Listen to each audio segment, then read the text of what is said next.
Hello, welcome back.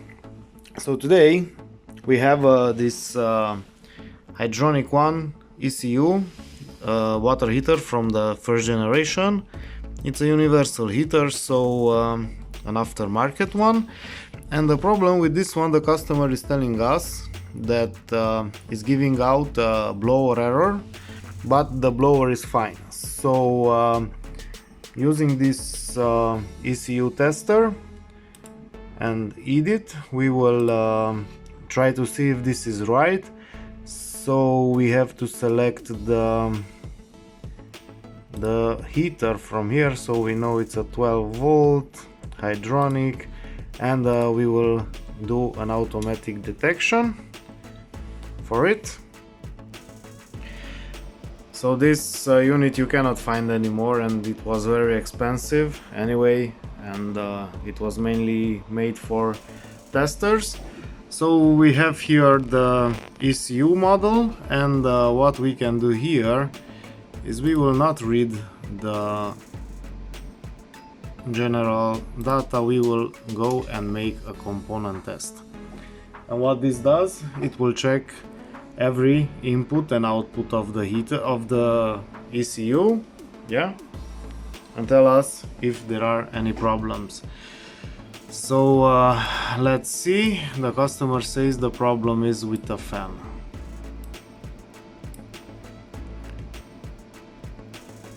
And this takes a little bit until it goes through all the inputs and outputs. Okay, so we already have it.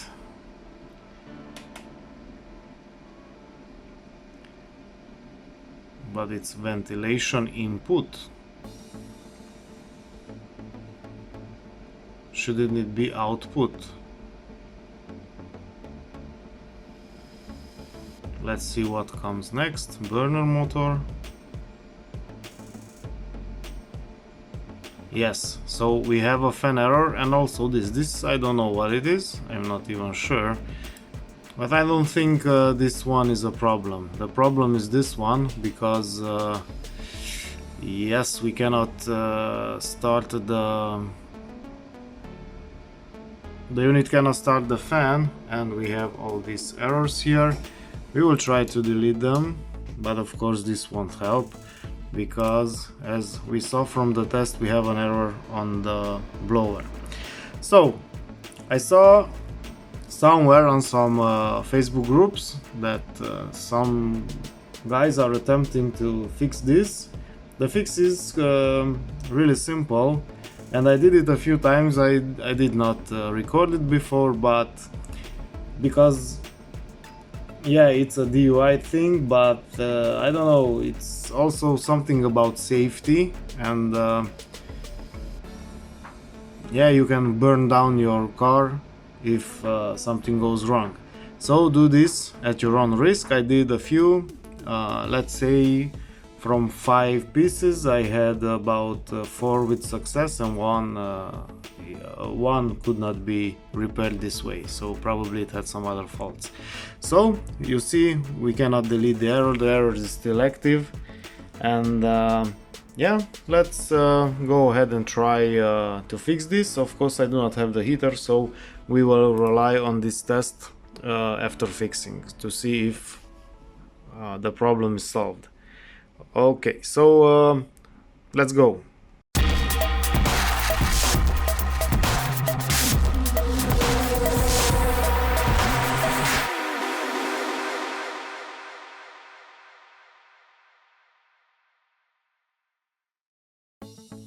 Okay, so the way to do this, as I saw it,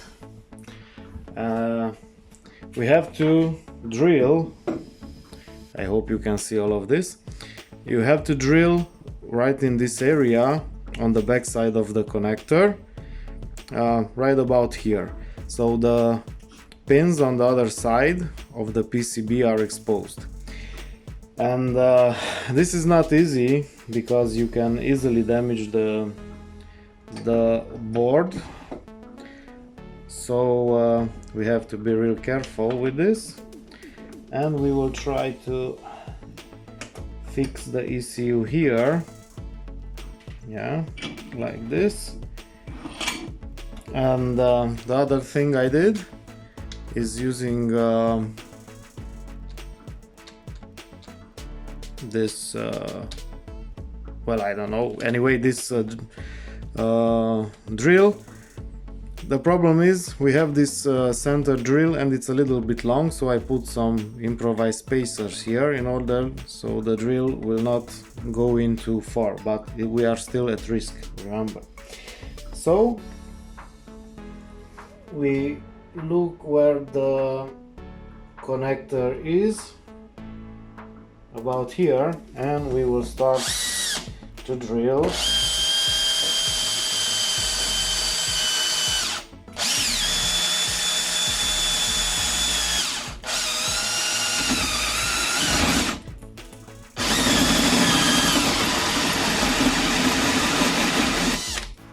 We will check to see how far. So we still not reached the, there is some kind of silicone in there, some kind of insulation, and we just barely touched it. So we will try to rotate.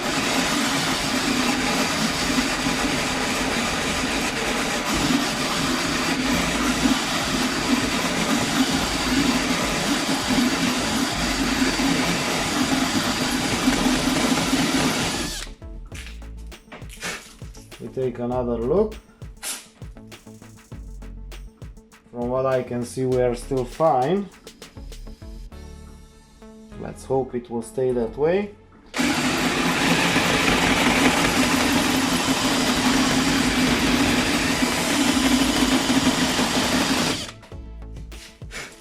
Okay, we already started to see the insulation on one side.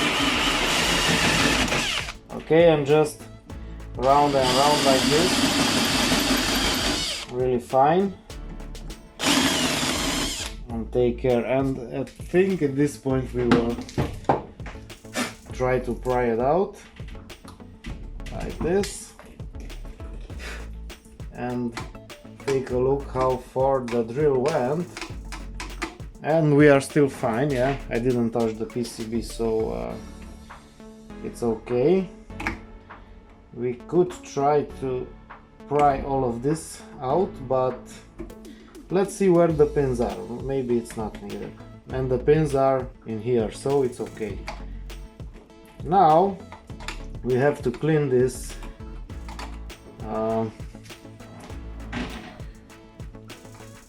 some kind of rubbery insulation, yeah, and we have to take really good care because there are really small components here and not to damage them. So this takes a little bit of time.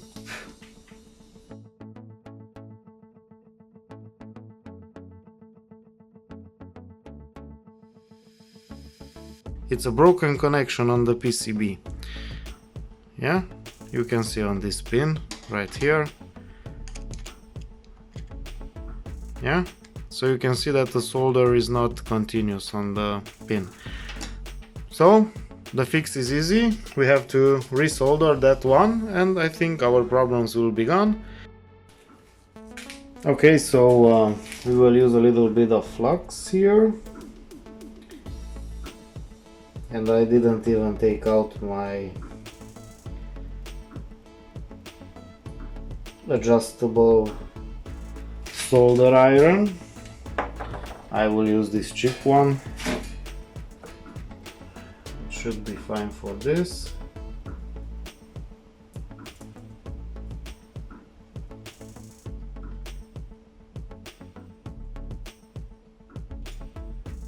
We will do all these pins that we can see.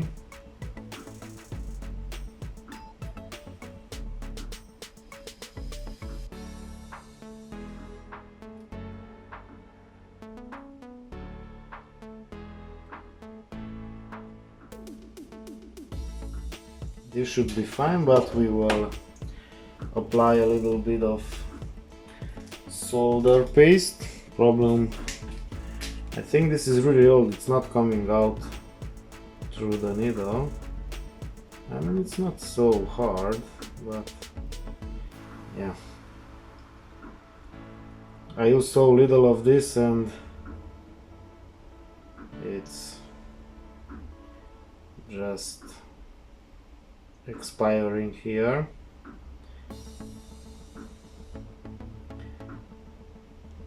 I like it better than the wire type because it flows really well.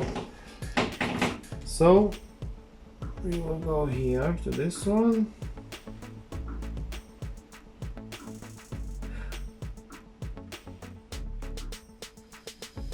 Okay, another one here.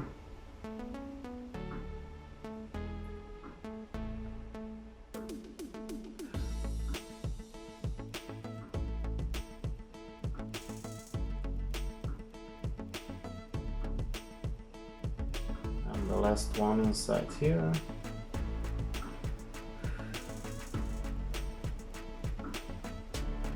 Should be fine now.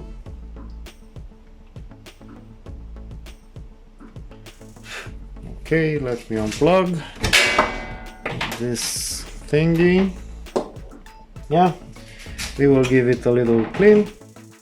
Okay, so we deleted the fault memory and the fault is gone. Yeah, so now it can be deleted. And we will go back and make another component test. Yeah, we could also, we don't have the hours here. Anyway, doesn't really matter, we don't care about those.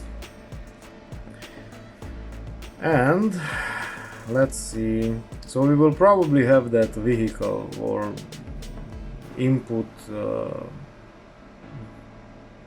fan or what's that, but we don't really care about that. I think I had that one before and the unit was still working after that, so I'm not sure what that is.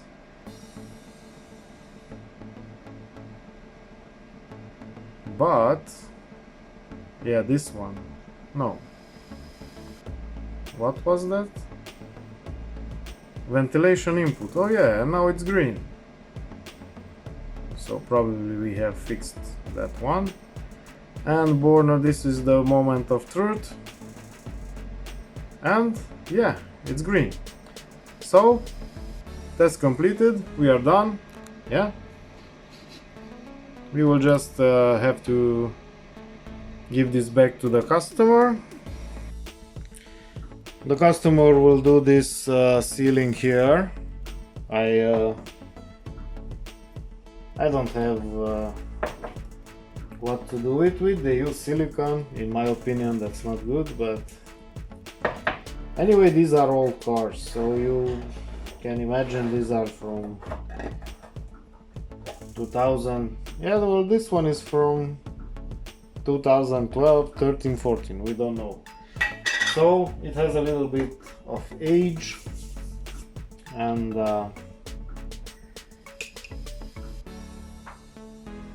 yeah, we can expect that.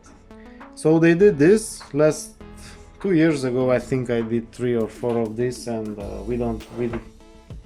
it didn't come back with a problem, so they probably sealed it well. And what I will do here extra, I will use this grease on the contacts, just in case water or something gets in here, the contacts are protected, and this grease really helps a lot.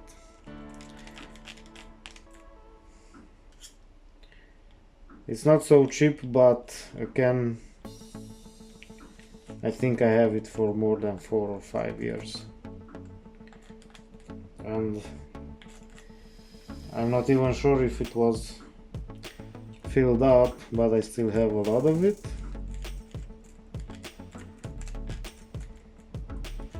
Okay, so we did a little bit of, we tried to cover the pins. That's it. We will put a little bit here also, and when it's connected to the vehicle's wiring, then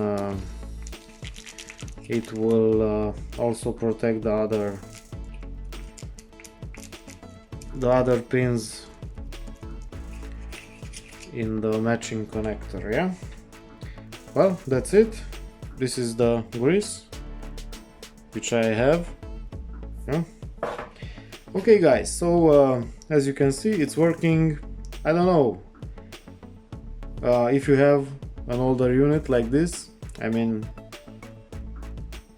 the youngest now is almost 9 years, so it's worth to try this. Sometimes it will fix the problem, sometimes not. So again, this was 31, if I remember. Yeah, I don't know which error. I think it was 31. So you can try to repair this, and who knows, maybe it will last you another 10 years. Yeah. Okay guys, thanks for watching. Don't forget to like and subscribe, and we'll see you on the next one. Remember, do this by knowing that you can break something in here and the heater could not work as it should, and maybe it will overheat, it will damage the vehicle. So do this only if you are willing to take the risks. I will not. I always tell, I will not give any type of warranty for this. It's just a thing. I didn't have problems until now, but yeah, who knows. Okay guys, see you next time. Bye bye.